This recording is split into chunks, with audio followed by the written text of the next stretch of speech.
Bem-vindo, bem-vinda, sejam todos muito bem acolhidos no Que História é essa, Max?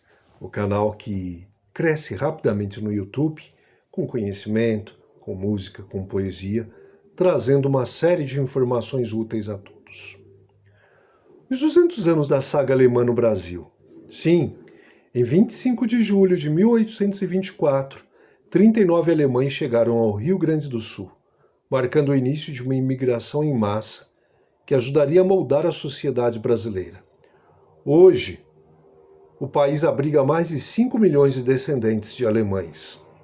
Em 25 de julho de 1824, como eu falei, 39 falantes de língua alemã, pessoas essas que chegaram a um assentamento às margens do Rio dos Sinos, no Rio Grande do Sul, com o objetivo de começar uma nova vida. Ali nasceria o município de São Leopoldo, e a data se tornou o marco oficial do início da imigração alemã no país. Antes, as terras dos índios caigangues e carijós, ali desde o século XVIII havia se formado um povoamento açoriano. Em 1788 foi fundada no local a feitoria do linho cânhamo, que plantava matéria-prima utilizada para a produção de cordas. Quando esses 39 colonos alemães lá chegaram há 200 anos, a feitoria estava desativada, mas a construção serviu de abrigo inicial até que eles recebessem seus lotes e pudessem recomeçar a vida. O governo provincial batizou o povoado de São Leopoldo, em homenagem ao santo padroeiro da imperatriz Leopoldina, ela própria, germano-falante nascida em Viena, Áustria. Esse grupo original havia desembarcado no recém-independente Brasil, em 4 de junho daquele ano, no Rio de Janeiro a bordo do veleiro Ana Luísa. A viagem iniciada em Hamburgo fora de 41 dias. A maioria deles trabalhava como agricultor ou artesão, diz a historiadora Daniela Rothfuss, coordenadora cultural do Instituto Martius Staden. Protestantes luteranos eram 33. Os demais professavam a fé católica. Embora tenha se tornado praxe a referência ao marco como do início da imigração alemã no Brasil, é preciso fazer duas ressalvas. Sim, a primeira é que naquele momento não havia uma Alemanha unificada, o que só ocorreria em 1871.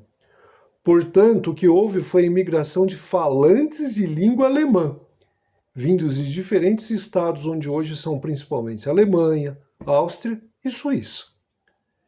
O segundo ponto importante é que evidentemente já havia imigrantes dessas terras no Brasil. A própria imperatriz Leopoldina é um ilustre exemplo. Outro caso emblemático foi o navio Argos, que atracou no Brasil em janeiro de 1824, com 284 passageiros teutônicos.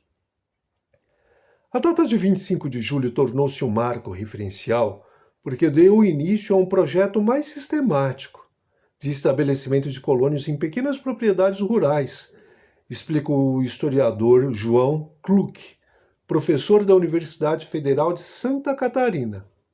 Ou seja, a partir de então, as levas de imigrantes respondiam a um projeto do governo brasileiro, que pós-independência abria seus portões aos europeus, buscava povoar regiões vistas como ameaçadas pela América Espanhola, como o sul do país, e começava a se preocupar com a substituição da mão de obra escravista, diante do cenário internacional de pressões pelo fim da escravidão, que só ocorreria no Brasil tardiamente, em 1888.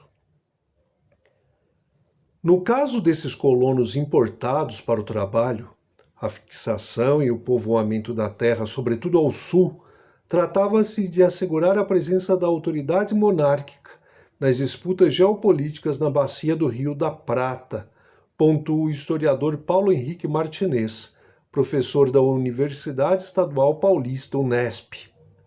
A importação de mão de obra europeia tornou-se basilar para a economia agroexportadora e a formação do mercado de trabalho e de terras no Brasil.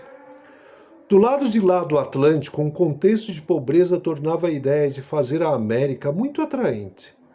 A Europa vivia um momento turbulento, com muitas profissões em crise por conta da Revolução Industrial. Além disso, as guerras napoleônicas de 1803 a 1815 haviam devastado social e economicamente boa parte do centro do continente. Ocorria o início da industrialização na Alemanha, o deslocamento de populações do campo para as cidades e um quadro de instabilidade política, contextualiza o historiador Arno Wehling, professor emérito da Universidade Federal do Estado do Rio de Janeiro, Unirio, titular da Academia Brasileira de Letras, ABL, e sócio emérito do Instituto Histórico e Geográfico Brasileiro. Todas essas razões convergem para explicar a presença do imigrante alemão no Brasil e justificam que o ano de 1824, seu marco inicial, seja uma espécie de ponta do iceberg, desse longo processo que envolve 6 ou 7 gerações de alemães chegando em sucessivas ondas migratórias e seus descendentes. No total, 300 mil alemães emigraram para o Brasil. Hoje são mais de 5 milhões de descendentes vivendo no país. O lote de terra cedido pelo governo brasileiro aos colonos foi a isca para captar contingentes demográficos excedentes e impulsionar a economia mercantil em bases capitalistas e altamente lucrativas, afirma Martinez. Haveria nas próximas décadas também uma motivação mais escusa, o branqueamento da população, majoritariamente formada por indígenas e africanos. A ideologia do aprimoramento racial e da superioridade técnica e cultural de camponeses europeus encarregou-se da legitimação e do disfarce dessa motivação utilitária e pragmática dos nossos dirigentes econômicos e políticos, pontuou o historiador. A imigração em massa seria marcada por diferentes fases. A primeira, no Rio Grande do Sul, seria interrompida nos anos 1830, após a eclosão da Guerra dos Farrapos e pressões de latifundiários escravistas, descontentes com a alocação de recursos e terras imperiais para imigrantes. Mais tarde, a imigração seria retomada com força nos anos 1850, quando a responsabilidade financeira foi repassada para as províncias que terceirizaram a colonização para grandes companhias, várias delas sediadas na Alemanha, que passaram a demarcar e vender terras para imigrantes. Nesse contexto, surgem grandes centros que até hoje são vitrines da colonização alemã no Brasil, como Blumenau e Joinville, em Santa Catarina. Nem todas as áreas eram terras de ninguém, e em vários casos os colonos ocuparam áreas habitadas por populações indígenas, contribuindo para o declínio de vários povos. O período, pessoal, também foi marcado por outras tensões. A entrada de muitos protestantes alemães no Brasil gerou debates sobre a conveniência de aceitar essa população num país praticamente todo católico, algo que ficou mais evidenciado na colonização alemã no Espírito Santo, ainda na década de 1850. Notícias sobre as más condições enfrentadas por imigrantes alemães exploradas em fazendas cafeeiras em São Paulo, além do não reconhecimento do casamento entre protestantes sob a lei brasileira, levaram a Prússia, maior estado alemão à época, a limitar a imigração de seus súditos ao Brasil. Posteriormente, uma exceção foi feita em relação aos 3 estados do sul do Brasil, favorecendo uma concentração desses imigrantes na região. Uma terceira fase, após a Primeira Guerra Mundial, que foi de 1914 a 1918, quando a Alemanha, agora já um país unificado, foi tomada pela crise após a derrota no conflito. Foi justamente entre 1920 e 1929 que ocorreu o maior fluxo de entrada em termos numéricos de alemães no Brasil. Mas a maior parte dessa leva, em contraste com as anteriores dominadas por agricultores, se concentraria em cidades já estabelecidas, como Curitiba e São Paulo, e se dedicaria às atividades urbanas. Nos anos de 1930, o Brasil ainda receberia judeus alemães que fugiam do nazismo, que não tiveram recepção amistosa por parte da ditadura Vargas. É importante desmistificar o papel de bom moço muitas vezes feito pelo político Vargas. A história mostra que ele não era bem assim. O último período também foi marcado por novas tensões. A campanha de nacionalização do Estado Novo Varguista, que atingiu diferentes comunidades de imigrantes, acabaria por resultar no fechamento de jornais e escolas comunitárias de língua alemã, provocando um declínio no uso do idioma entre os imigrantes e descendentes.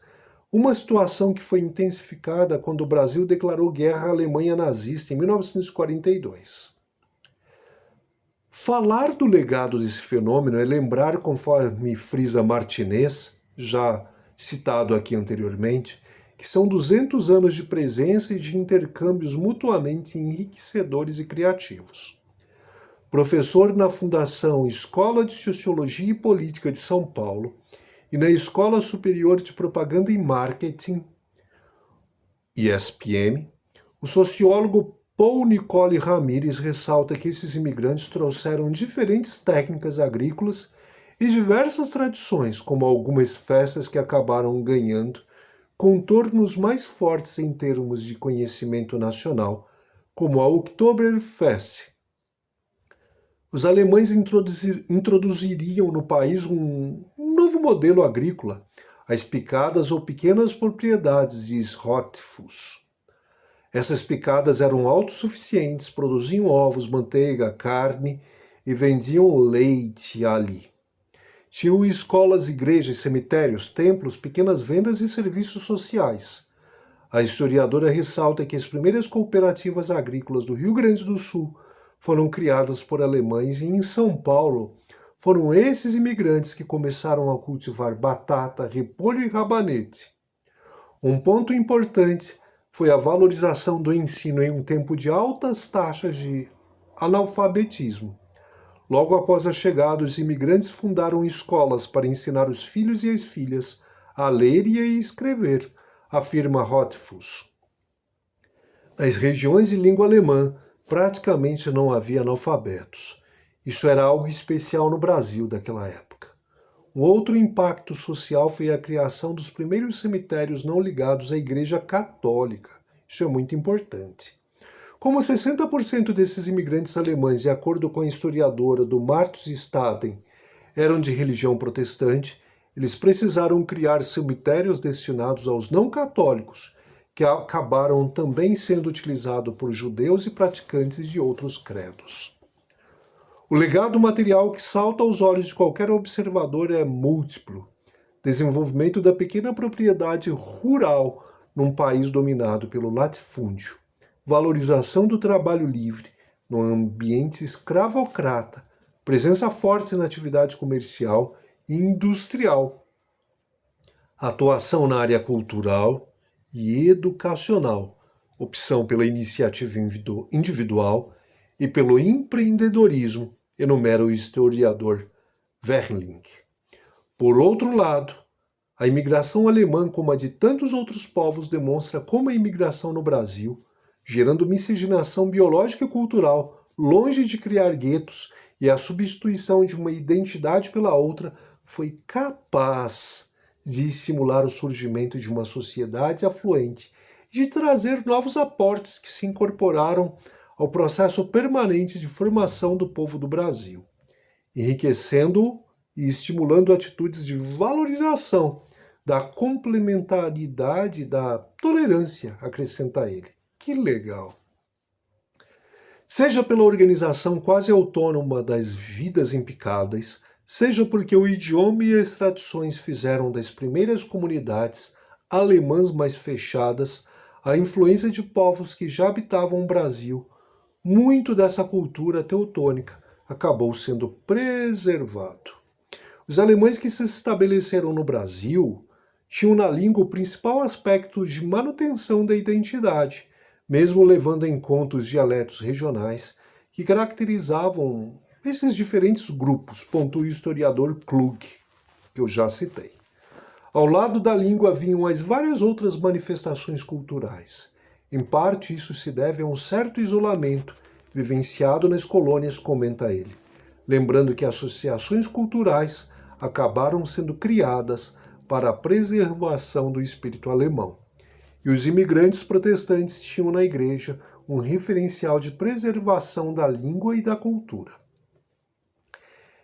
Isso faz com que hoje, dentre os imigrantes e seus descendentes, o alemão seja o idioma mais falado no Brasil.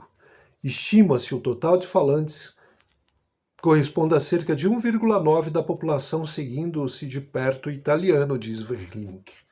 Embora a língua inglesa, por outro motivo, o seu caráter da língua franca ocupe também lugar importante. As estimativas estatísticas evidenciam que a língua alemã no Brasil supera as línguas dos demais grupos de imigrantes, com maior ou menor fluência em diferentes dialetos, completa Kluck. Em 1940, na última vez que o Censo Demográfico do Instituto Brasileiro de Geografia e Estatística, IBGE, perguntou sobre outras línguas faladas no lar, aferiu-se que 3,94% da população eram bilíngues em casa, sendo 1,56% germano-falante, um total na época de cerca de 650 mil pessoas. A maioria, como eu já falei, se concentrava no Rio Grande do Sul, que tinha praticamente a metade dos bilíngues do Brasil, comentou o linguista e germanista Cleo Wilson Altenhofen, professor da Universidade Federal do Rio Grande do Sul. Ele conta que em 1990, um projeto da sua universidade fez uma pesquisa e chegou a percentuais similares. Pôde-se concluir que, baseado nesses levantamentos e nas projeções possíveis, se uma língua possui o maior número de falantes no Brasil depois do português, essa língua é o alemão, pasmem, pois as demais tiveram um processo de perda linguística ainda mais acelerado do que o alemão, o que nos preocupa particularmente no reconhecimento e salvaguarda do patrimônio cultural e imaterial brasileiro, esclarece Altenhofen. Mas se toda a história de imigração é eivada de conquistas, esforços e superações, especialistas frisam que é importante fazer do dia 25 de julho também uma data do quê? Reflexão acerca dos problemas e conflitos resultantes da chegada dos alemães no Brasil, justamente para evitar cair no lugar comum ufanista que pode legitimar falsos discursos de superioridade. A memória da chegada e da instalação de europeus com origem e destino rural no Brasil entre 1824 e 1930 cultiva aquelas ideias de superioridade biológica, moral e técnica de sua ascendência e de sua propagação entre os descendentes e a sociedade nacional como fato grandioso, natural e automático, comenta Martinez. Trata-se de um mito construído e difundido de forma persistente e insistentemente renovada, agente ativo na reprodução e perpetuação das desigualdades sociais e econômicas, logo da manipulação política autoritária, truculenta e violenta na vida do Brasil. Klug acrescentou que se os imigrantes alemães ajudaram a moldar um certo perfil multiétnico e multirracial, isso não pode ser visto como algo que aponte para qualquer superioridade se comparado a outros grupos. No contexto do bicentenário, tenho percebido uma narrativa com tendência a ver o legado alemão supervalorizado, às vezes de forma apaixonada, sem qualquer amparo em evidências históricas, afirma ele. Trata-se de um rico legado diferente dos demais grupos, mas não superior aos demais grupos. Klug acredita que a maneira como a indústria do turismo vende a germanofilia contribuiu para superdimensionar a ideia de típico uma pretensa identidade alemã. Este modelo alemão de sociedade bem-sucedida, especialmente no sul do Brasil, normalmente é visto apenas na perspectiva étnica, o que também abre portas para um racismo que nem sempre é visto como tal, mas com tendência a se solidificar, exaltando a uma capacidade inerente à etnia, que é vista como superior às demais, problematiza. Eu particularmente, pessoal, me lembro que em 1994, sim, isso mesmo, eu cheguei em São Paulo e morei em São Paulo por algum tempo.